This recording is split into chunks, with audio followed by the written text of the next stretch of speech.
अस्सलाम वालेकुम वरहमतुल्लाहि वबरकातुहू। साथियों, उम्मीद है कि आप लोग बखैर होंगे। अल्लाह आपको यूँ ही खैर व आफियत से रखे, खुश रखे, आबाद रखे। आज का टॉपिक बड़ा अहम है कि कई सारे लोगों ने कुछ सवालात हमसे किए थे, जिसमें से एक कॉमन सवाल कि सऊदी गवर्नमेंट 48 आवर्स का 96 आवर्स का वीज़ा दे रही है नहीं दे रही है, अगर दे रही है तो क्या उसका क्राइटेरिया है। बहुत सारे रूमर्स भी चल रहे हैं। तो आज की वीडियो में मैं इन्हीं तमाम चीज़ों पे कुछ रोशनी डालने की कोशिश करूँगा और जो भी नॉलेज अपने पास है वो हम आपसे शेयर करेंगे। तो आए हम अपने मुज़ाकरे की शुरुआत करते हैं।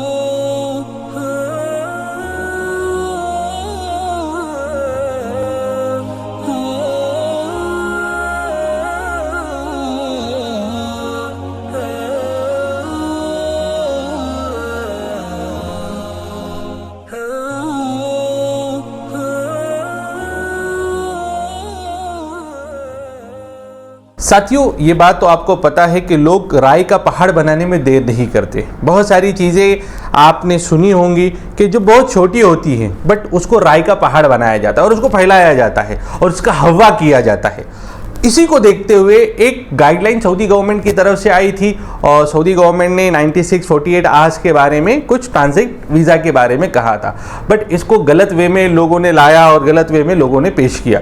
ये बात बिल्कुल रोज़े रोशन की तरह आया है, बिल्कुल साफ सुथरी और बिल्कुल सूरज की तरह रोशन है कि सऊदी गवर्नमेंट अपने कंट्री को टूरिज्म के लिए आम कर रहा है, जिस पे उन्होंने टूरिज्म वीज़ा को भी लागू करा दिया। अलग अलग तरीके से अपनी कंट्री में किस तरीके से टूरिस्ट आए उसके ऊपर सऊदी गवर्नमेंट ध्यान दे रही है। विजन 2030 कह लो या दूसरा कोई भी अलग टॉपिक आप सोच लो या समझ लो।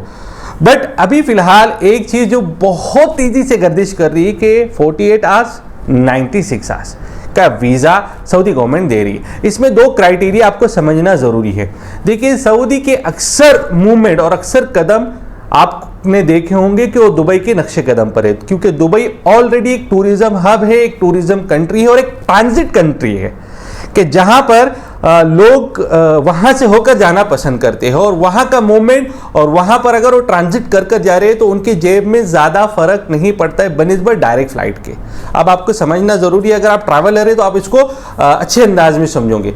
फॉर एग्जांपल, मैं बॉम्बे से हूँ और बॉम्बे से अगर मुझे यूके जाना है, लंदन जाना है या यूएस जाना है तो मेरे लिए बेस्ट ऑप्शन है कि मैं ट्रांजिट दुबई होके जाऊँ। वहाँ पर एक चीज़ ये है कि मुझे फ्लैक्सिबिलिटी मिलेंगी, क्योंकि दुबई ने अपने आप को ऐसा एक हब बनाया है, चाहे वो एयरलाइन हो चाहे फैसिलिटी हो, कि तमाम एयरलाइन वहाँ पर आती है और वहाँ से ट्रांजिट होकर अलग अलग वे और अलग अलग रास्तों में जाती हैं। तो लोग प्रेफर करते हैं कि भाई हम दुबई होकर जाए।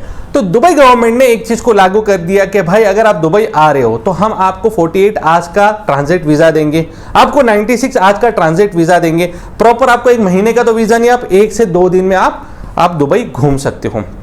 और साथियों, जो लोग दुबई गए हों उनको पता है कि दुबई बहुत छोटी कंट्री है। आप एक दिन में तकरीबन 50% अलग अलग जगहों को घूम सकते हो, जितना आप टाइम ज़्यादा लगाओगे उतना। बट वो छोटी कंट्री है तो 2 से 3 दिन में आप इत्मीनान से दुबई को अच्छी तरीके से फुल्ली इंजॉय कर सकते हो। तो दुबई ने एक कंसेप्ट लाकर रखा कि ये भी बिजनेस के पर्पज से कि भाई अगर आपको 2-3 दिन आप स्टे करना चाहते हो, आप आए रुके और यहीं से ट्रांजिट फ्लाइट ले ले, आपको यहाँ पर हम 2 से 3 दिन का वीज़ा भी देंगे। सऊदी गवर्नमेंट ने भी इसी तरीके से किया कि भाई आप सऊदी आए, सऊदी में हम आपको ट्रांजिट वीज़ा देंगे और वो 96 आवर्स का होगा या 48 आवर्स का होगा। अब इसमें भी दो अलग अलग मसले हैं, क्योंकि लोग इसको उम्रे से जोड़ रहे हैं। ये उन ट्रैवलर के लिए है जो सऊदी होकर ट्रांजिट करना चाहते हैं, उनके लिए है। अब उस वीज़े में आप उम्रा भी कर सकते हो, ये चीज़ अलग है। आपको उम्रा वीज़ा नहीं देंगे, वो 48 या 96 आवर्स का आपको सऊदी का टूरिस्ट वीज़ा देंगे। अब इस टूरिस्ट वीज़ा में आप उम्रा भी कर सकते हो, ना कि वो उम्रा वीज़ा देंगे। ये बात आपको समझना ज़रूरी है। तो लोग इसको हवा बना रहे हैं कि सऊदी 48 आवर्स और 96 का वीज़ा दे रही है, ये बिल्कुल गलत है। ये एक ट्रांजिट पर्पज से उन्होंने इस चीज़ को शुरू करने का सोचा है या शुरू कर भी दिया है, लेकिन पर्पज उनका यही है। अब यहाँ पर मसला ये है कि हमारे यहाँ से यूजुअली जो लोग ये कह रहे हैं कि भाई 4 दिन का वीज़ा मिल रहा है, हम यहाँ से सऊदी जाएंगे और सऊदी से वापस इंडिया आएंगे, ये पॉसिबल नहीं है, क्योंकि वो वीज़ा उन्हीं के लिए एप्लीकेबल है जो ट्रांजिट करना चाहते, यानी इंडिया से सऊदी और सऊदी से किसी तीसरी कंट्री में, ना कि वापस इंडिया। तो ये बात को भी जहन में रखें। तीसरी चीज़, और अहम चीज़ देखिए, अगर आप रियाद जाते हो, आप ट्रांजिट करके रियाद जा रहे हो, तो रियाद से आपको मक्का मदीना आने के लिए तकरीबन 2000 किलोमीटर बाय रोड अगर जाना है, तो ये भी एक सबसे बड़ी दुश्वारी है कि बहुत लंबा लॉन्ग रनिंग भी अगर आप कर रहे हो तो आपके लिए वो मुश्किल हो सकता है। तो इस चीज़ को जो लोग आम कर रहे हैं कि भाई आपको 4 दिन का वीज़ा मिलेगा, 5 दिन का वीज़ा मिलेगा, ये टूरिस्ट वीज़ा ऑब्वियस बात है, ये मिलेगा और गवर्नमेंट कर रही है, अपने आप को प्रमोट कर रही है, अपने यहाँ के टूरिज्म को प्रमोट कर रही है और ये होना भी चाहिए। बट इसका मतलब ये नहीं है कि गलत तरीके से लोगों को आप गलत मालूमात दें। तो मैं तमाम लोगों को ये बात कहना चाहूँगा कि बिल्कुल ये अलग अलग परिंदों की बात ना सुने और ख़ुद भी परेशान ना हो, क्योंकि कॉमन सवाल लोगों ने ये बात कही थी। और मेरी भी दरख्वास्त आपसे यही है कि अगर आप ट्रांजिट कर रहे हो तो आप बिल्कुल वीज़ा ले, आपको वीज़ा मिल जाएगा। और अभी अल्हम्दुलिल्लाह इंडियंस के लिए भी सऊदी गवर्नमेंट 1 ईयर का टूरिस्ट वीज़ा दे रही है। अब उसके अंदर क्या मसला है और क्या खूबियाँ है और क्या उसका नुकसान आते। पहली बात तो इंडियन को जो 1 ईयर का वीज़ा मिल रहा है मल्टीपल एंट्री का, उसके अंदर आप 90 डेज रह सकते हो। अब 90 डेज आप पूरे 365 दिन में 90 डेज रह सकते हो। ऐसा नहीं कि आप गए और 90 डेज रहे फिर आए, फिर आप वापस चले गए, फिर 90 डेज रहे फिर आए, वैसा नहीं। आप 365 दिन का जो आपका वीज़े का टाइम ड्यूरेशन है उसमें आप 90 डेज ही रह सकते हो। यानी पहले आप गए 10 दिन रहे, फिर आप आए, फिर आप जाकर फिर और 20 दिन रहे, फिर आपने 1 महीना रहा, फिर आप 15 दिन और फिर 15 दिन रहकर ऐसे आपने आपके 90 डेज कंप्लीट किए। तो ये वीज़ा भी अभी Aahista Aahista Saudi government Indians लोगों के लिए शुरू कर रही है। तो आप वो भी वीज़ा ले सकते हो और डायरेक्ट एक टाइम आप वीज़ा लगाए और फिर आप टिकट वीज़ा के थ्रू आप सऊदी उम्रा भी कर सकते हो और सऊदी को एक्सप्लोर कर सकते हो, घूम सकते हो। तो ये चीज़ आप जहन में रखें और आसानी और सहूलत पैदा करें। ऐसा नहीं है कि खाना तो खाना है लेकिन इस तरीके से घुमाकर खाना है, क्योंकि इसके पहले भी कई लोगों ने वीडियो हमें भेजी थी कि आपको सऊदी में एंट्री करना है, फ्री में वीज़ा मिलेगा, आप कतर जाए, कतर का फुटबॉल मैच देके, फिर कतर में जाने का खर्चा, फुटबॉल मैच का टिकट, फिर वो अप्लाइंग का खर्चा, फिर सऊदी आने का खर्चा, फिर सऊदी से इंडिया आने का खर्चा, तो ये बहुत सारा। यानी अगर आपको सीधा खाना मिल रहा है तो हमारा फ़र्ज़ ये बनता है कि हम सीधा उसको खा लें, ना कि इतना घूम घुमा कर खाएँ। अपॉर्चुनिटीज़ मिलती है।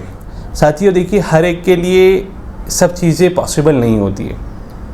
हर एक के लिए हर जगह पर अपने आप को प्रूफ करना भी पॉसिबल नहीं होता है। तो जितना आप आसानी के साथ कर सकते हो उतना आसानी के साथ करें, ना कि अपने आप को परेशानी में डालें, क्योंकि साथियों जितना हम आसान समझते हैं उतना आसान नहीं होता है। ख़ास करके जो लोग रेगुलर ट्रैवल करते हैं और जीसीसी कंट्री में ट्रैवल करते हैं उनके लिए कई सारी चीज़ें उनको पता भी होंगी कि यहाँ पर बादशाही है, वहाँ पे अहकामात और उसूल और कानून झटके में पलटते हैं। आज ये है तो कल वो है, पल में तोला तो पल में माशा। तो बहुत सारी चीज़ों को देख दिखाकर हमको करना चाहिए। चीज़ों के सही नॉलेज होना भी बहुत ज़रूरी है। बस इतना कहकर मैं अपनी बात को ख़त्म करूँगा। अल्लाह मेरे कहने को, आपके सुनने को कबूल करे और कोशिश करूँगा कि सही बातें आप तक पहुँचाऊँ।